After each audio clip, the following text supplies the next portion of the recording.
Nebalu welela mbademu, nebalu welela mbademu, ne yoroka jam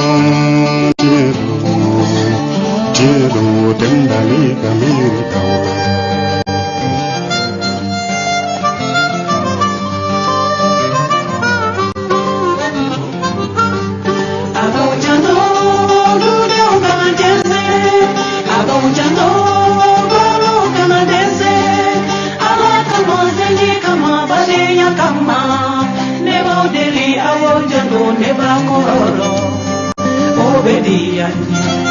Obedianye, obedianye, obedianye.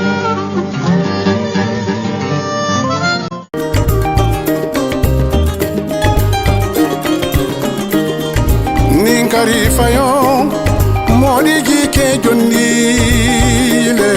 Ofiasi wabala ninkari fa.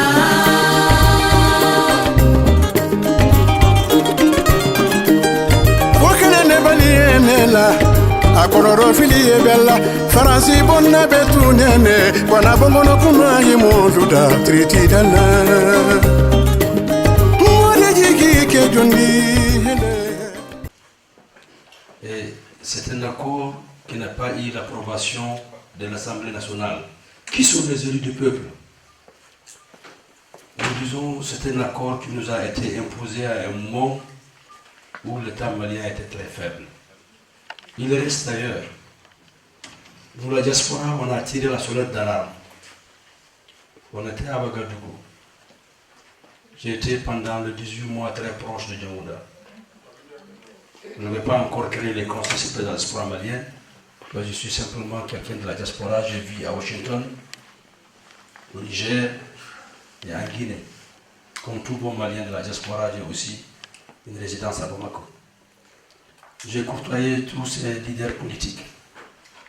Modibo Sidibé, on a eu à échanger des jours et des jours, de nuit et de nuit sur la question de l'accord et sa vision pour le Mali. Je l'ai fait également avec le président de l'IRD et d'autres partis. Et tout le monde est unanimement d'accord que c'est mal négocié, que ça a été mal appliqué, ou en tout cas la mise en exécution, parce que aujourd'hui, c'est que beaucoup de personnes ne le savent pas, la question de l'application de l'accord ne dépend plus du sort du gouvernement malien. Le Mali est un grand pays, un grand peuple. Mais vous savez, le peuple a besoin d'un leader. On a eu un problème de leadership. Il faut le dire, c'est le mot qui fâche, mais c'est la réalité. Ils sont rendus compte très tôt que cet accord n'est pas bon. Vous avez vu, le président Ibeka a refusé l'accord. Il s'est battu. Et dès qu'il a refusé l'accord, on a sorti les affaires de Tony, les transferts d'argent. À chaque fois qu'il est arrivé à prendre une position pour dire que je ne peux pas le faire, on l'impose quelque chose. Vous qui êtes en dehors du Mali, occupé à vos occupations, il vous manque des temps matériels pour apprécier tous ces éléments. Et cela s'ajoute aussi, ce que disait Martin Luther King, quand vous voulez casser quelque chose à un Africain, il faut écrire le donner. Si je demande dans l'audience, il y a combien de personnes qui ont pris la peine de dire l'accord? Si j'ai 5, ce serait beaucoup. On ne lit pas. On laisse ça aux intellectuels. On laisse ça à nos députés. Pourtant, c'est nous qui subissons les décisions qu'ils prennent. Effectivement, quand je suis rentré, et j'écoutais que c'était un complot international sur le Mali. C'est vrai, c'est un complot. Nous vivons des conséquences de la politique extérieure de la France. Nous vivons les conséquences de la destruction de la Libye. Ils veulent réorganiser cette partie de l'Afrique. Et malheureusement, le Mali a été pris comme un pays où on doit faire le premier projet. la régionalisation des pays membres de l'AOF, c'est le même. Parce que c'était approprié. L'État a atteint un niveau de faiblesse qu'on ne pouvait survivre et dépendre que de nos partenaires, aussi bien financièrement que militairement. Vous avez suivi ce qui s'est passé en 2012. La France est venue. Au début, ils sont venus pour combattre le terrorisme. Mais très vite, on a vu que ceux qui ont combattu se sont alliés aux terroristes. Maintenant, ils sont là pour faire quoi? Au lieu de nous aider à nous en sortir, ils ont voulu appliquer leur plan. Parce que c'est déjà conçu. Et ils ont des groupes de femmes et des hommes qui réfléchissent à des stratégies à long terme. Nous ne le faisons pas. Je me rappelle d'avoir dit à 2 dirigeants qu'est-ce qui empêcherait le gouvernement d'avoir un comité ad hoc. On a le top 10 pour avoir de la diaspora et les Maliens de l'intérieur pour réfléchir sur cette question. Ce groupe n'a pas jamais été mis en jeu. Et du fait que nous sommes dans une situation de dépendance complète, ils ont enfoncé le clou sur le Mali. Aujourd'hui, nous avons 14 000 militaires au Mali. Nom de Dieu.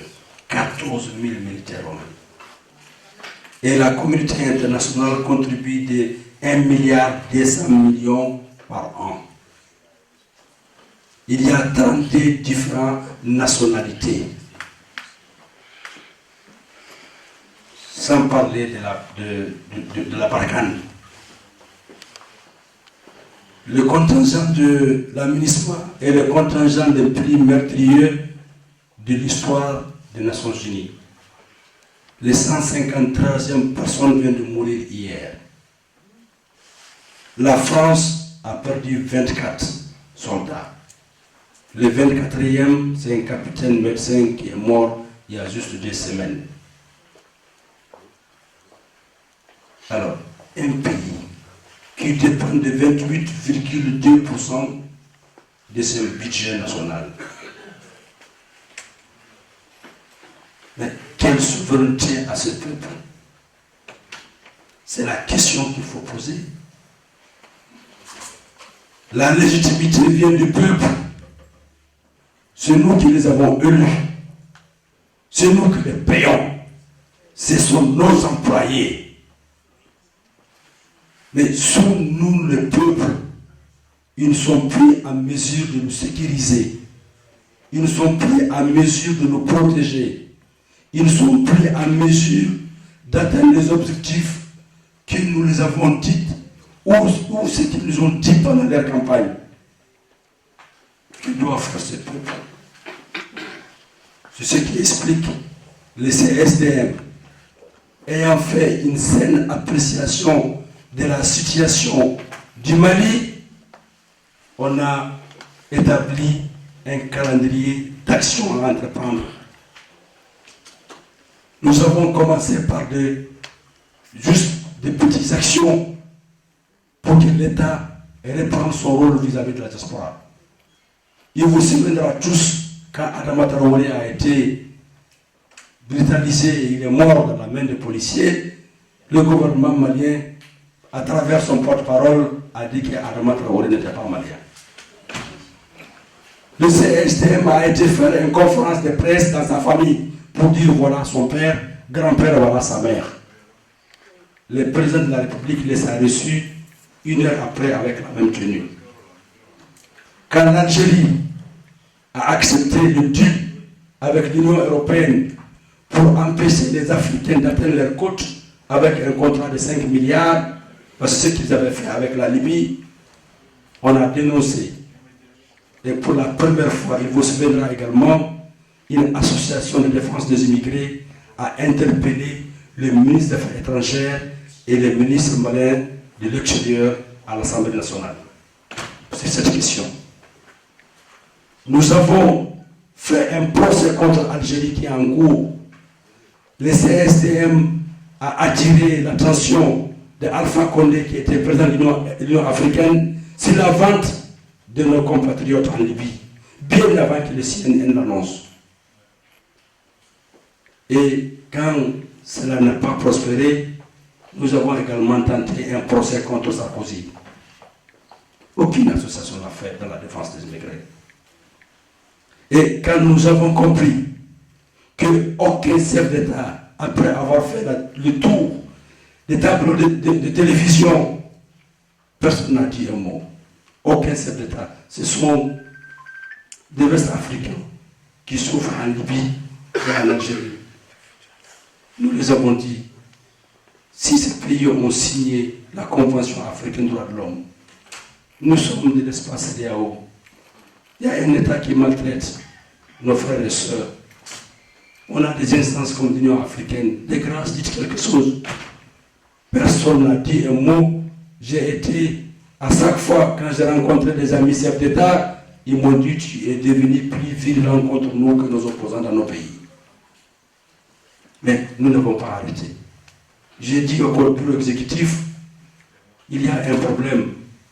Il faut qu'on se concentre sur l'accord et sur les Mali. C'est ça l'essentiel. On était en élection présidentielle. Quand les élections ont eu lieu, vous savez tout ce qui s'est passé. Le CSDM a écrit à toutes les institutions pour demander le report de ces élections législatives. Nous ne voulons pas un parlement sans que la diaspora et les députés représentent à l'intérieur de l'Assemblée. Pour mieux défendre notre cause, je suis sûr que si on avait des députés à l'Assemblée, pendant cet accord-là, ils auraient dénoncé. Et c'est le moment et l'endroit pour le faire. Quand nous avons posé cet acte, il y a d'autres qui sont levés pour dire vous n'êtes pas républicain. Tout le monde a compris par après. Le report législatif, c'est dans l'avantage du Mali et des Maliens. Les législatives ont été reportées. 16 des mesures son rôle. Dès après le report, nous avons compris qu'il y a encore un rôle à jouer. Ce rôle, c'est qu'il fallait qu'ils se parlent. On a un problème commun qui est l'accord. Nous avons nos candidats qui se battent et ces militants. Nous avons 14 000 hommes, des ennemis partout. Qu'allons-nous devenir? Ayons la grandeur d'esprit d'être d'accord dans nos désaccords pour l'instant et faire avancer les Mali. Nous avons fait des démarches pour aller voir le chef de l'opposition. Nous avons demandé que les élections soient derrière nous, d'accepter de parler avec le gouvernement, notamment le président, pour qu'on puisse faire avancer, parce qu'on a beaucoup de problèmes. Il a accepté. On a été voir le gouvernement, et j'ai dit au Premier ministre à l'époque, j'ai dit, il faut qu'il dise au président que la main tendue soit une main tendue visible, et qu'il met l'entrée de Mali au-dessus du tout. J'ai organisé un déjeuner pendant qu'ils ne se parlaient pas. Les CSDM ont joué ce rôle. Ils sont parlés. Donc aujourd'hui, nous sommes dans une phase d'une révision constitutionnelle. J'ai remis à mon frère avant-hier le projet. Vous savez ce qu'ils ont trouvé à faire? C'est enlever l'article que nous avons proposé d'avoir le député à l'Assemblée. Mais il veut que nous soyons au Sénat. Mais à défaut d'être sérieux, il faut être correct. Vous voulez que nous soyons dans la deuxième chambre, mais vous ne voulez pas que nous soyons dans la première chambre. Parce que justement, c'est dans la première chambre qu'on doit défendre nos intérêts dans l'accord.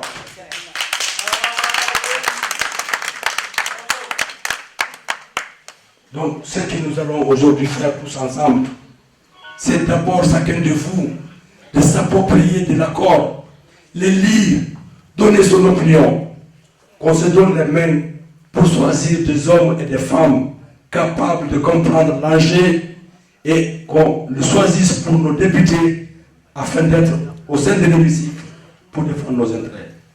Moi, je pense que si on se donne les mains, on oublie nos certaines différences, qu'on ait l'objectif du Mali. Wallahi, on n'a rien de plus cher que le Mali. Aucun sacrifice n'est assez grand pour le Mali. Le Mali, c'est vous, c'est nous, c'est chacun de nous.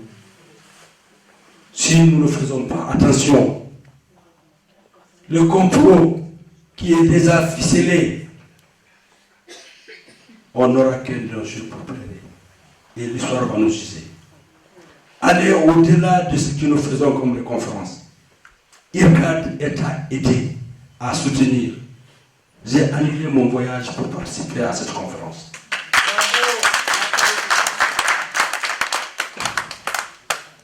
Il passe des informations efficientes et efficaces. Chacun de nous peut s'approprier et passer l'information à l'autre. C'est en communiquant d'une façon efficiente et efficace, on pourra y arriver. Avec IRCAD, chacun de nous peut faire quelque chose. Et l'objectif, c'est convaincre le maximum de Maliens pour la bonne cause. Nous, la diaspora, les CSM, l'ensemble des 47 bureaux, va soutenir les actions de IRCAD. IRCAD, nous allons contribuer, nous allons nous consulter, nous allons faire des actions communes. On va communiquer partout et la communication, elle sera efficiente, elle sera efficace. Notre monde aujourd'hui, il n'y a que 3 personnes. Il n'y a que 3. L'ensemble de la planète, il n'y a que 3. Si vous voulez, vous pouvez dire 3 fois 3, encore 3, mais vous reviendrez encore à 3. Les 3 personnes sont ceci. Ceux qui font la télé, ceux qui sont dans la télé et ceux qui sont devant la télé. Le monde est fini. Ceux qui écrivent les journaux, ceux qui les impriment, ceux qui les lisent. C'est encore 3. Ceux qui fabriquent les radios, ceux qui sont dans la radio et celui qui écoute la radio. Donc nous sommes 3. Donc communiquons d'une façon efficiente et efficace pour toutes les actions que IRCAD fait tous les jours. Je vous remercie pour votre engagement pour le Mali et je vous rassure notre soutien indéfectible pour accompagner les œuvres, les objectifs, surtout les bonnes initiatives que vous prenez pour le Mali. Qu'Allah garde tous les Maliens et les Maliens, qu'Allah vous accompagne, vous guide à atteindre les objectifs pour le bien-être du Mali, parce que c'est la seule et unique objectif que vous avez. Je vous remercie.